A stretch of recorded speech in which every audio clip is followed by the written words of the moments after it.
This is the Scorecard, where you score the latest sports news and in-depth views. I'm Anton Roxas. On the Scorecard tonight,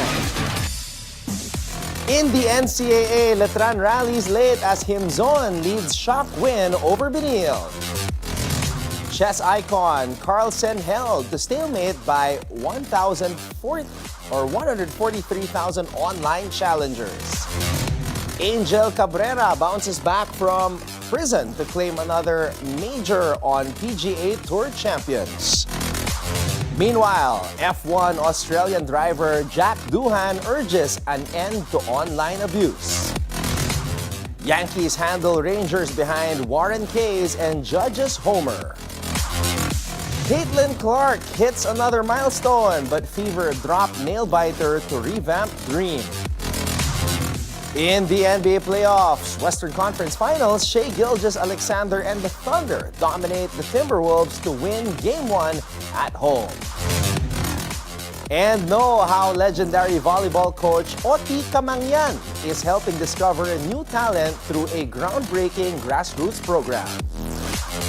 All the headlines and more on the Scorecard tonight, the 21st of May. Now, here's our roundup. Letran pulled off a fourth set comeback to stun Benilde 23-25, 25-21, 25-14, 25-23 in NCAA Season 100 men's volleyball action at the Phil Oil Center. Vince Himzon delivered a team-high 21 points off 18 attacks, 2 blocks, and an ace, lifting the Knights to a 10-6 card. Benilde's 4-game streak came to a halt, dropping to 12-3 while still sitting behind league leader Mapua. The Blazers looked set to force a fifth set with a 22-18 lead, but Himzon ignited a 4-0 blitz to level the score. After Benilde regained the lead, Letran closed strong with a Bautista kill and 2 attack errors from the Blazers to seal the win. Ambrosio added 12.6 digs and 7 receptions, while Bautista and Bermido combined for 20 more. Rocky Motol shined for Benilde with 25 points and 23 receptions, while Balbacal added 11 in the losing effort. Magnus Carlsen, considered one of the greatest chess players of all time, was held to a draw by a team of 143,000 amateur players in an online event. The match, organized by Chess.com and called Magnus Carlsen versus the World, saw the 34-year-old Norwegian face off against players from around the globe who decided moves by popular vote. The game began on April 4 with both sides given 24 hours to make each move, and after more than 6 weeks, it ended in a draw. Carlsen, who held the World Championship from 2013 to 2023, joins chess legends like Garry Kasparov and Viswanathan, and who have also taken on massive teams of online opponents. Angel Cabrera is making a big splash on the PGA Tour champions with 2 wins in 6 weeks, including a senior major. An incredible comeback for the Argentine, who recently served time in prison for domestic violence. Cabrera claimed the region's tradition, the first major of the season, after weather delays pushed the final round to Monday. He stayed locked in. He opened with a 70, followed by back-to-back 67s to reach 12 under after 3 rounds, 3 shots behind Jerry Kelly. In just 6 starts this season, Cabrera has 2 wins, a 4th-place finish at the Mitsubishi Electric Classic, and a top 20 at the Hassan II Trophy. He also won the Paul Lowry Match Play on the Legends Tour in Europe. Australian Formula One driver Doohan has asked for the online harassment of his family to stop after being targeted on social media. The 22-year-old son of motorcycling legend Mick Doohan was dropped by Alpine after just 6 races. He was replaced by Argentinian driver Franco Colapinto, who finished 16th at the Emilia-Romagna Grand Prix after a major crash in qualifying. Doohan addressed his nearly 500,000 Instagram followers about a fake post attributed to his father that cast him in a negative light. Doohan called for a stop to all the harassment his family is receiving and posted a screenshot of the fake post featuring Colapinto's crash and an alleged comment from his father saying, "Very impressive." Alpine released a statement calling for respect and kindness online, saying that they do not condone online abuse and asked all fans to show respect. In Major League Baseball, Will Warren struck out a career-high 10 batters over 5 2/3 innings, while Aaron Judge crushed a 2-run homer to lead the New York Yankees past the Texas Rangers 5-2. Warren, now 3-2 on the season, scattered 5 hits, allowed 1 walk, and threw 101 pitches, just 1 shy of his career high. The right-hander has now recorded 34 strikeouts over his last 4 starts, continuing a strong run on the mound. Ben Rice opened the scoring with a solo home run in the 2nd inning and added a sacrifice fly in the 4th. Anthony Volpe doubled in a run in the 6th, and Judge launched his American League-leading 16th home run in the 8th, lifting his batting average to 403. Austin Wells made an impact early, gunning down a base runner in the 1st inning, while Oswald Peraza added defensive flair with a highlight reel catch in the 6th. Jonah Heim homered late for the Rangers, but the offense couldn't rally as Texas dropped its 3rd game in 4 outings. Meanwhile, manager Bruce Bochy was ejected after disputing a call. Rangers starter Patrick Corbin allowed 3 runs on 5 hits across 5+ innings. After Warren loaded the bases in the 6th, Mark Leiter Jr. entered and struck out Jock Peterson to escape the jam. Leiter and Devin Williams held the lead in relief, and Luke Weaver secured his 6th save of the season to seal the victory for New York. Moving on to the WNBA, Caitlin Clark and the Indiana Fever came out strong in their opener, but the Atlanta Dream brought them back to earth. In just their 2nd game of the season, the Fever lost a close one, 91-90, to an Atlanta team that spent the offseason building around former top pick Ryan Howard. Howard, alongside newcomers Brittany Griner and Breonna Jones, took control inside and outside the paint. Despite trailing by 9 with just over 4 minutes left, the Fever fought back. But their last possession came up short, and Natasha Howard had 1 shot blocked by Nia Coffey, and another misfire sealed the loss. Clark turned in another monster stat line with 27 points, 11 assists, and 5 boards. But it wasn't enough to get the win. But it did add another record to her name. She's now tied with Courtney Vandersloot for the most games in WNBA history, with at least 20 points and 10 assists at 10 games. Not through a certain number of games, not per season, just straight up the most. Vandersloot took 430 games to get there. Clark, she's done it in just 42. Now let's go to the NBA playoffs. The Minnesota Timberwolves held strong in the first half, but Oklahoma City's depth proved too much. The Thunder went on a 10-0 run in the 3rd quarter, building a 14-point lead and pulling away for a 114-88 win. Gilgeous-Alexander struggled early against tough defense but found his rhythm after halftime, finishing with 31 points, 9 assists, 5 rebounds, and 3 steals. 3 other Thunder starters scored in double figures, and the bench dominated Minnesota's reserves. The game got chippy when Timberwolves' Edwards threw the ball at Gilgeous-Alexander after a foul, and later received a personal foul for standing over him on the floor. Julius Randle led Minnesota in the first half with 20 points and 5 3-pointers, but cooled off after the break. He finished with 28 points and 8 rebounds. Edwards had 18 points and 9 rebounds, but no other Timberwolves starter scored more than 7. Oklahoma City's bench outplayed Minnesota's, shooting 10 of 16 for 32 points, while Minnesota's reserves struggled with 9 of 41 shooting and a negative 83 plus-minus. The Thunder just proved too much as they showcased their depth and efficiency to secure a strong Game 1 victory. And here's your daily dose of sports lingo. Who is the fly half in rugby, and what does the position entail? In rugby, the fly half is a key playmaker position, often wearing the number 10 jersey, and is responsible for directing the team's attack. The fly half decides when to pass, when to kick, or run the ball, making quick decisions to create scoring opportunities. The position requires strong tactical awareness, excellent passing and kicking skills, and the ability to read the game under pressure. The fly half often leads the team on the field, controlling the pace and flow of the match. Now it's time for our off-court buzzer. The NBA fined Oklahoma City's Jalen Williams $25,000 for wearing a shirt with profane language after the Thunder's Game 7 win over Denver. Though Williams kept his presser clean, the league still issued the fine. Williams, 24, has been a major factor in the Thunder's playoff push, helping the team reach its first Western Conference Finals since 2016. But the league said such message violate its dress code policy for player appearances.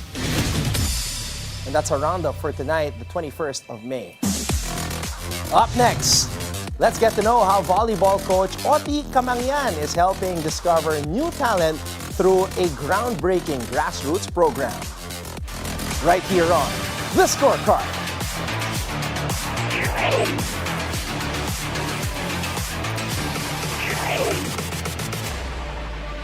Welcome back to The Scorecard. He is a respected coach on and off the court who has guided some of the best volleyball players in the collegiate league. Now, get to know more about his groundbreaking grassroots program aimed at discovering new talents. Here's National University's champion maker, Otie Camangian.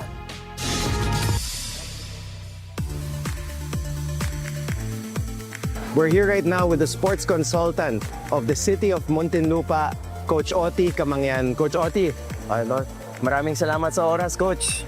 Coach, una-una, congratulations po. This is a one-of-a-kind event. Itong volleyball where you have volleyball being played inside the mall. Kadalasan, nakikita lang natin dito sa Pilipinas, basketball 3x3, taekwondo, minsan boxing. Ngayon naman for the first time, volleyball. Saan po nagsimula yung vision to have a volleyball event inside the shopping mall? Siguro kung makikita natin yung yung environment ng Philippine volleyball ngayon, 'di ba? So very sabihin na natin marami nag-i-engage ng mga bata, 'di ba? But the question is wala pa ngayon na parang opportunity or tournament na kung saan ay magiging kumbinyente sa mga bata, at the same time yung mga magulang na ng mga bata, for them to go there in a place na ang mga anak nila maglalaro. Tapos yung mga magulang nila will be there also cheering. We believe, together with Coach Santi here in Muntinlupa, this is an opportunity to start something big, for Philippine volleyball. Na maging nationwide siya, from regional, from Samina City to region to national, giving opportunity sa mga bata, 12 under, to showcase their talent. Yan. Coach, I wanted to ask you about that kasi nga, volleyball under 12. Where did you get the idea na magsimula ka sa grassroots? Well, the idea is here in Muntinlupa City, it is the direction of the city mayor, Mayor Biason, to really engage the grassroots program. Meaning to say, the program down there for the sports, starting from the younger people, diba? It is something that these kids will really, have an opportunity not only to develop their skills, but later on, these skills might help them get pre-education. Diba? Scholars sa high school, scholars sa college, and later on, who knows, they can also play in the national team and professional teams. We started this edition, Barangay, 12 under, because it's summer. Yes. But we are looking next academic year, which will start June, maybe August or September, to have a school edition to engage the 20 elementary schools in Muntinlupa, both in District 1 and District 2. Sa tagal nyo po sa volleyball, do you think that this was something that was lacking? Itong more focus on the grassroots para mas ma-develop pa ng mas maaga itong mga bata to get to know the sport and love the sport of volleyball. Yes, you know, there's a Chinese proverb that says, diba, a journey to 1,000 miles begins in one step, diba? That one step kasi is, you know, for the youth, no, the Filipino youth to engage in sports. Dapat bata pa lang, diba? Like for example, i-release ako na ibang sport, diba? The famous tennis Alex Ayala, diba? What age did she started playing tennis? Youngest possible age, diba? So ang mga bata as early as what? Say for example, 5, 6 or 7 or 8, diba? They need to engage in sports so that they can have that interest, and later on that interest will propel them to who knows ka, diba? Be a varsity, be a national player, diba, that can represent our country in any international competition. That's the goal. But again, down the line, diba, dapat may magbibigay ng opportunity. Coach, this is a celebratory mood right now kasi nga this is big for volleyball. Okay lang po ba kung tanungin ko kayo ng mga mahihirap na questions? Wag lang, Matt. Eto, Coach, marami ka ng nakita mga players grow up. You're also the athletic director of National University. Can you give me, Coach, your all-time starting 6 sa women's volleyball? Wow. Simulan natin sa setter, Coach. Sino yung pinakamagaling na setter na nakita mo ever? Parang napakahirap ata na ano yan, na tanong yan, di ba? So, sobrang hirap niyan. You know naman kasi ganito, no? Everybody, you know, anyone, no, engaged in high-level volleyball is entitled to be a national player, Yes, diba? yes. But the question is their availability now. Unlike during our time, you know, we are really focusing on the national team, diba? Whether you are a college player or armed forces player, diba? So we focus on the national team, no. Right now, I think there's a lot of challenges, no. Challenge that we have commercial leagues, diba? Pero you know, one thing I learned from being a volleyball player, because just like unlike basketball and football, you have privilege of time. You can dribble the ball both by feet or by dribble, diba? In volleyball, wala. So you have to be positive at all time. I can spike, I can receive, I can serve, you know, I can block. Okay. Kailangan laging positive. Okay. Now, looking at the Philippine volleyball now, I'm very positive because a lot of people are supporting volleyball now. But again, marami pang, there's ano tawag dito? Marami pang room for improvement, di ba? Pagdating sa coaching development, di ba? Refereeing development, di ba? All those things are needed to really fast-track the development of volleyball in the Philippines. Now, going to your questions, mahirap yan. Mahirap mag-name. Again, everybody deserve to be there as long as they are willing, diba? They are available. That was the most diplomatic answer I have ever heard of with me asking that kind of question. Ito na lang, Coach. I will try again. Who, in your mind, top of mind, siguro most impactful player in volleyball history? Just give me one name of a player na talaga. Kininame ko talaga siya. Yes, Coach. Kasi syempre, I have this rare chance to speak with somebody who has a wealth of knowledge and history sa volleyball. Is it possible to name 2? Yes, No? yes, Coach. In my generation, I can say that Telma Barina Rojas is one of the greatest, player that donned the national team uniform, no. Second, Anton, I was the commissioner of UAP for almost 10 years. I am asking this question. Yes, during my initial year as commissioner, season 69, I played UAP volleyball season 51 to 55. Wow. Anyway, I observed the fans of the 2 rival schools. I will not mention the name, diba? Wow. They came all the way from Mindanao, Visayas, and they're not even part of the school or alumni, but they're supporting this player. It's Alexa Valdez. I think Alexa Valdez captured, the heart of many volleyball fans, no, nationwide. So ayun, so that two person, I think, no, in my generation and right now, the two person, Telma and Eliza, if I can say it, is my GOAT, no? My greatest of all time volleyball player, no? I will pat myself in the back because I got the GOAT question out of Coach Otie here. Yeah. Eto, last one, Coach. Bella Belen, what do you see in her future? Wow. You know, not because Bella is our player, but wow. Kung makikita nyo yung, you know, how this person really lead the team, no? In high school, in college now, it's just wow, no?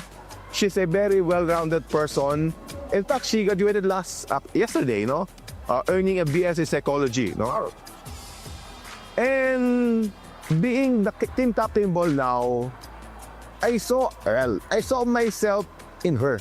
No, during my time with the national team, they were rounded, a real leader.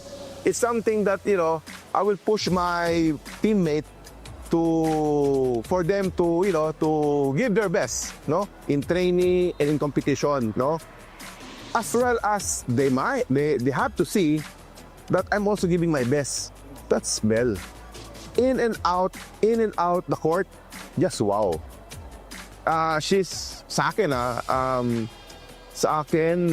she's a very good model for not only for women or girls who would like to play volleyball, but totally as a person, wow, it's really a very good model. And she's also lucky to have you as the athletic director for guidance.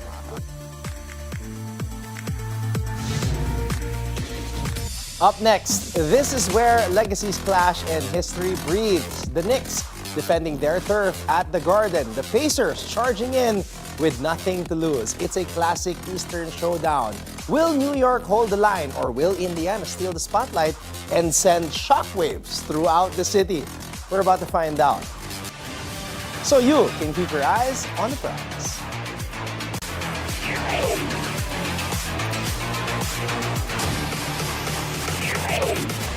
Welcome back to the Scorecard. It's time to keep your eyes on the prize. All right, cue the Attitude Era theme song because we've got a Knicks Pacers Eastern Conference Finals. This is not a typo, not a simulation. The year is 2025, but somehow we've been transported back to the late 90s when Reggie Miller was choking the air out of Madison Square Garden and Mr. Spike Lee was 2 courtside heartbeats away from a technical foul.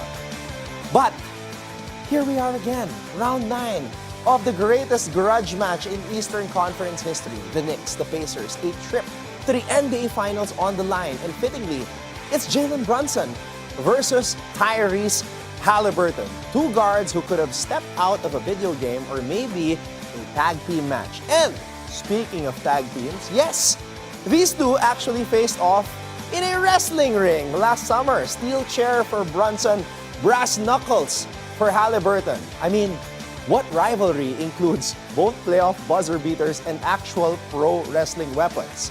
So let's get into the actual basketball. Because this series isn't just nostalgia and memes. It is a dogfight between the number 3 and number 4 seeds that no one, and I mean no one, penciled in for the East Finals. Boston, done. Cleveland, outgunned.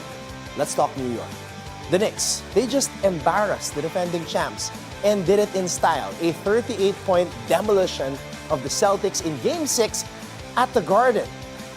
Brunson and Anunoby, 23 each. Karl Anthony Towns looking like a man who's remembered he was the number 1 pick.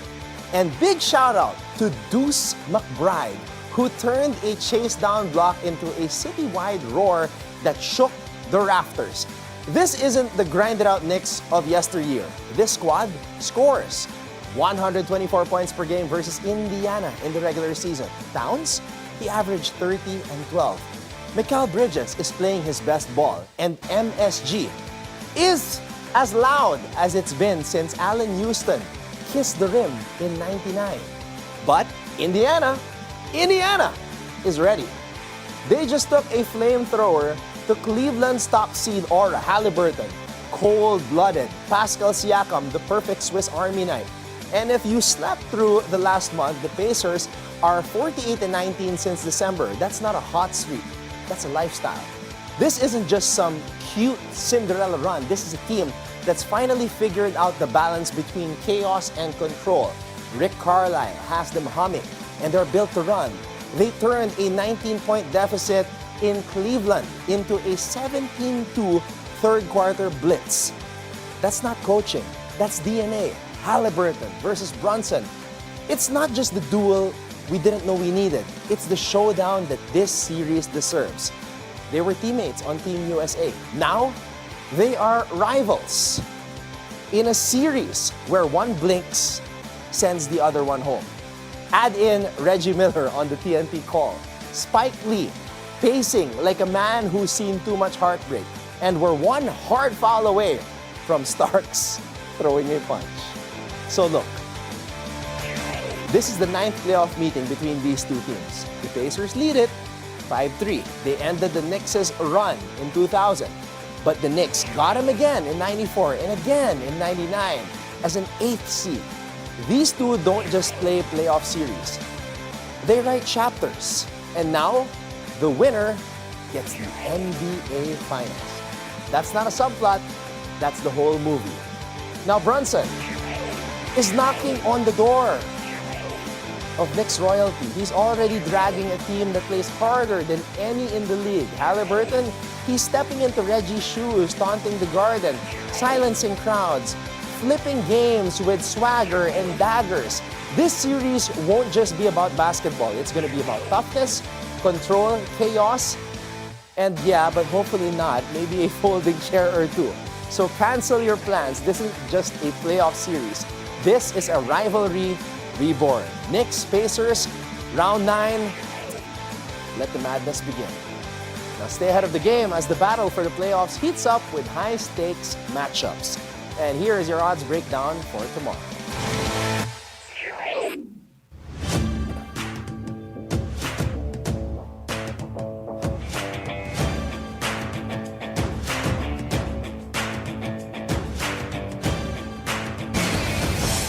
And that wraps up tonight's preview so you can keep your eyes on the prize.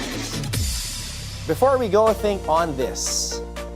From a two-time WNBA champion, two-time MVP, Rookie of the Year, and the first woman to dunk in an NCAA tournament game, Candace Parker once said, "When you go through hard times, those are the times that make you." Now, before we end the show, of course, we could not forget. I know, Erica, nanonood ka ngayon. You were watching, you were waiting as to whether we forgot. And no, we did not. On behalf of the entire BNC, everybody here, lahat ng mga favorite cameramen mo, the entire crew, everybody over there in the control room, happy birthday. There are no words to express the positive impact that you give every time you step in front of the camera here on the Bilyonaryo News Channel. So once again, we love you. Happy birthday and enjoy your vacation. Aabangan namin yung pasalubong. Okay? Happy birthday, Erica Christensen Lee. And with that, thank you for joining us tonight. We'll see you tomorrow on the Scorecard, where sports is our business and business is our sport, right here on the Bilyonaryo News Channel. This has been Anton Roxas. Have a blessed evening, everybody. Good night.